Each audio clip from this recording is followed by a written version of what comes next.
साधु आनंद की ओर देखता रह गया और वहां से चला गया। 2 वर्ष बाद साधु फिर आनंद के घर गया और देखा कि सारा वैभव समाप्त हो गया है। पता चला कि आनंद अब बगल के गांव में एक जमींदार के यहाँ नौकरी करता है। साधु आनंद से मिलने गया।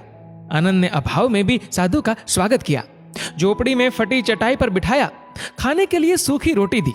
दूसरे दिन जाते समय साधु की आंखों में आंसू थे। साधु कहने लगा, हे भगवान, ये तूने क्या किया? आनंद पुनः हंस पड़ा और बोला, महाराज, आप क्यों दुखी हो रहे हैं? महापुरुषों ने कहा है कि भगवान इंसान को जिस हाल में रखे, इंसान को उसका धन्यवाद करके खुश रहना चाहिए। समय सदा बदलता रहता है और सुनो, ये भी नहीं रहने वाला। साधु मन ही मन सोचने लगा, मैं तो केवल भेष से साधु हूं, सच्चा साधु तो तू ही है आनंद। कुछ वर्ष बाद साधु फिर यात्रा पर निकला और आनंद से मिला तो देखकर हैरान रह गया कि आनंद तो अब जमींदारों का जमींदार बन गया है। मालूम हुआ कि जिस जमींदार के यहां आनंद नौकरी करता था वह संतान विहीन था। मरते समय वह अपनी सारी जायदाद आनंद को दे गया। साधु ने आनंद से कहा, अच्छा हुआ वो जमाना गुजर गया, भगवान करे अब तू ऐसा ही बना रहे।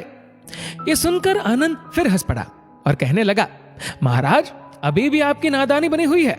साधु ने पूछा, क्या ये भी नहीं रहने वाला? आनंद ने उत्तर दिया, हाँ, या तो ये चला जाएगा या फिर इसको अपना मानने वाला ही चला जाएगा। कुछ भी रहने वाला नहीं है, और अगर शाश्वत कुछ है तो वह है परमात्मा, और उस परमात्मा की अंश आत्मा। आनंद की बात को साधु ने गौर से सुना और चला गया। साधु कई साल बाद फिर लौटता है तो देखता है कि आनंद का महल तो है, किंतु कबूतर उसमें गुटरगु कर रहे हैं और आनंद का देहांत हो गया है। बेटियां अपने अपने घर चली गई, बूढ़ी पत्नी कोने में पड़ी है।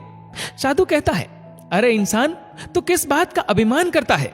क्यों इतराता है? यहाँ कुछ भी टिकने वाला नहीं है। दुख या सुख कुछ भी सदा नहीं रहता।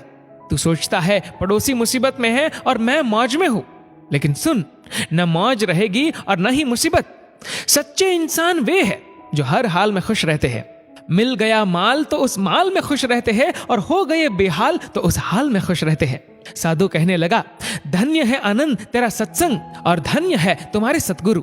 मैं तो झूठा साधु हूं, असली फकीरी तो तेरी जिंदगी है। अब मैं तेरी तस्वीर देखना चाहता हूं, कुछ फूल चढ़ाकर दुआ तो मांग लूं। साधु दूसरे कमरे में जाता है तो देखता है कि आनंद ने अपनी तस्वीर पर लिखवा रखा है, आखिर में यह भी नहीं रहेगा। खूबी और खामी दोनों ही होती है हर इंसान में। जो तराशता है उसे खूबी नजर आती है, और जो तलाशता है उसे खामी नजर आती है।